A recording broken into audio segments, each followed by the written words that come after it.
Qué preguntica, ¿no? Bien. ¿Qué sabemos nosotros de esto? Nosotros lo que sabemos de esto es lo que nos ha dicho Jesucristo. Según Jesucristo existe el infierno y el infierno es eterno.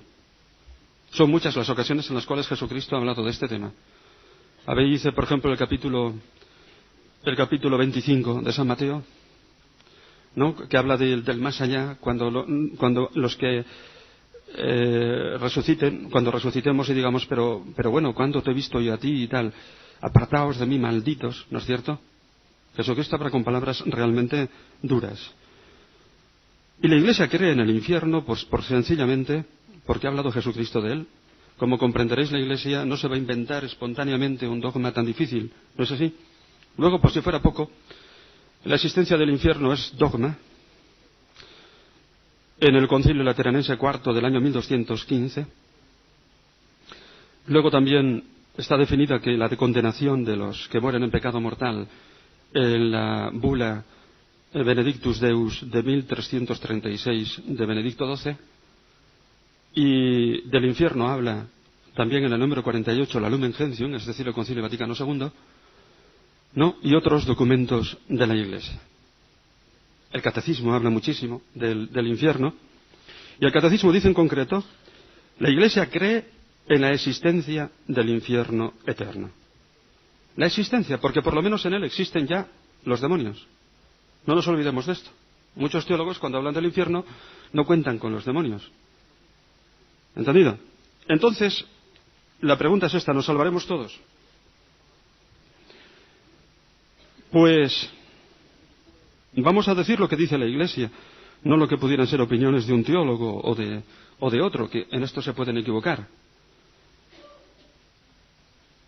Hubo, durante el desarrollo del Concilio Vaticano II, que trató del infierno, como digo, en la Lumen Gentium número 48, un obispo que se levantó y pidió, allí en medio del Concilio Vaticano II, que se dijese, que la Iglesia dijese en ese documento que hay condenados de hecho.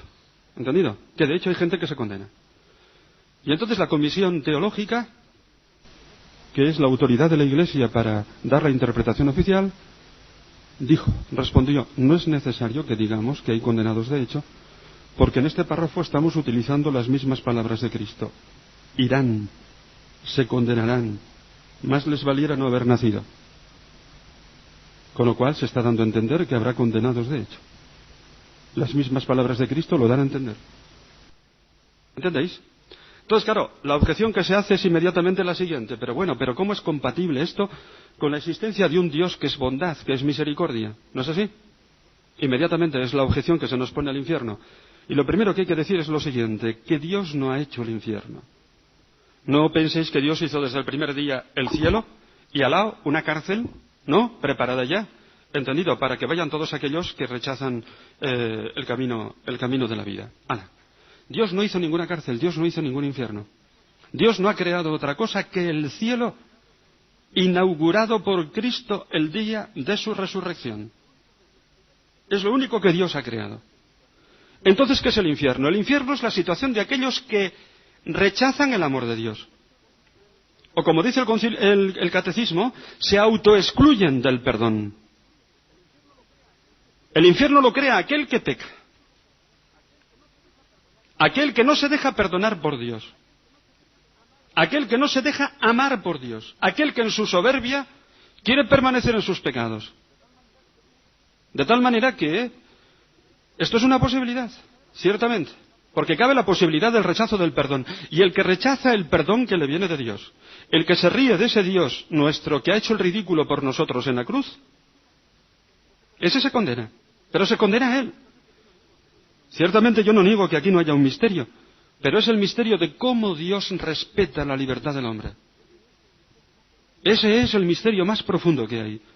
Que Dios respeta la libertad del hombre. Y entenderme, el que se condena no por el hecho material de tener 4 pecados mortales, sino por el hecho de no querer arrepentirse de ellos. ¿Entendido?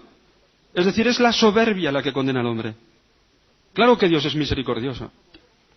Y Dios, como vea un resquicio de arrepentimiento, Dios salva a esa persona. Porque Dios hace los milagros, pero los hace sobre el arrepentimiento de las personas. ¿Entendido? Entonces, todas las caricaturas que había anteriormente del infierno, de que si estás viviendo bien toda la vida, pero en último instante tienes un mal pensamiento, tararí que te vi. Eso es una caricatura. Dios tiene una misericordia, ciertamente, y si te ha mantenido en la gracia de Dios. Y os diría una cosa, mirad, si tenemos capacidad de arrepentimiento, no tenemos que tener miedo al infierno. Yo os lo digo sinceramente, yo vivo sin miedo al infierno. ¿Por qué? Porque creo que tengo capacidad de arrepentimiento. Por lo tanto, el infierno no es para mí. ¿Queda eso claro? ¿Queda eso claro? Lo malo es que en nuestro orgullo perdamos la capacidad de arrepentimiento. Ahora, yo pregunto, sacar vosotros la consecuencia, ¿nos salvaremos todos? Por ejemplo, os voy a contar algunos pecados que se ve hasta dónde puede llegar el hombre. Yo recuerdo que en mis años de estudiante en Roma vinieron unas monjas españolas con el clásico colegio y chicas, ¿no?, de COU, que vienen de excursión a Roma a ver al Papa y todo eso. A una de esas chicas españolas la cogieron entre 12 muchachos de Roma y la violaron los 12, uno detrás de otro. ¿Ese pecado no tiene algo de demoníaco? Decidme. ¿Tiene algo de demoníaco? El hombre es capaz de eso. La libertad del hombre es capaz de eso. Recuerdo cuando mató ETA a un inspector de policía en Pamplona que se llamaba Carlos Sanz. Al día siguiente, en el funeral, a su viuda, joven, madre de varios hijos, la insultaron en la misa y le llamaron y le dijeron a la cara lo peor que se le puede decir a una mujer. ¿Eso tiene algo de demoníaco, sí o no? El hombre con su libertad puede pecar y se puede reír de Dios y de quien sea. Lo que pasa es que nos da miedo pensar hasta dónde puede llegar la libertad humana. ¿No es así? ¿Entendido? Ahora, nadie que tenga una capacidad de arrepentimiento se condena. Absolutamente nadie. El poder de Dios interviene ahí haciendo maravillas y haciendo el milagro de la salvación.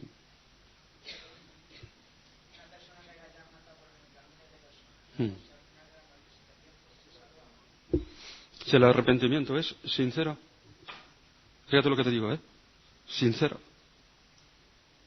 Sí. Sí, Dios no negará nunca su misericordia. Abre el Evangelio. Abre el Evangelio.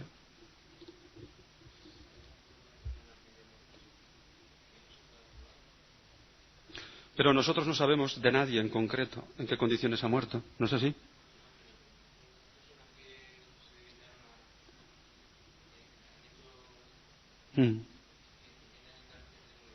Sí. Sí, Dios conoce en qué situación última estaban, ¿me entiendes? Si tuvieron un arrepentimiento o no, un resquicio de arrepentimiento. Nosotros no tenemos un conocimiento absoluto de esas personas para saber si realmente murieron sin ningún arrepentimiento y rezamos por todos. ¿Me entiendes? Luego Dios lo sabe. Y luego Dios juzga a cada uno según la responsabilidad propia. ¿Me entendéis? A mí Dios no me va a juzgar como le va a juzgar a un gitano. Un gitano tiene menos conocimiento que yo, menos responsabilidad, ¿no es así? Yo soy un sacerdote, por lo tanto Dios a mí me juzgará Dios como sacerdote. Dios sabe entonces la situación en la cual muere cada uno. Fíjate, la Iglesia, por ejemplo, puede ofrecer la misa y rezar por los suicidas, ¿no? El suicidio, claro que es de suyo un pecado absolutamente grave, objetivamente, pero ese suicida muchas veces se ha podido suicidar porque estaba bajo los efectos de una depresión, ¿no es así? Y no tener plena responsabilidad. Cabe, por lo tanto, una posibilidad de salvación para él. Así de claro lo dice el Catecismo. Y la Iglesia reza por ellos.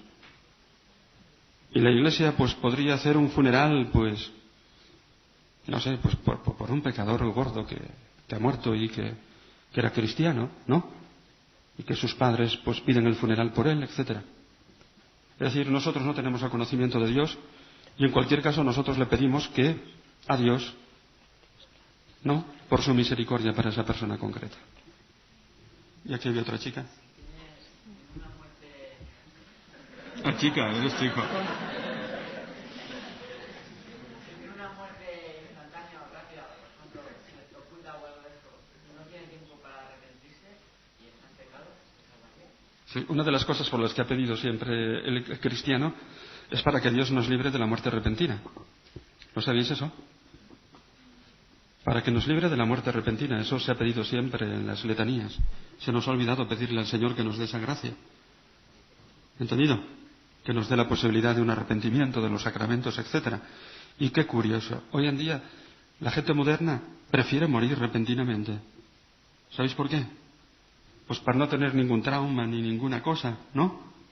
Despreocupándose totalmente del tema de su salvación. Eso me hace a mí pensar cómo hoy en día mucha gente moderna, pues quisiera morir de una forma absolutamente repentina, cuando la Iglesia en toda su historia ha pedido siempre al Señor que nos libre de la muerte repentina.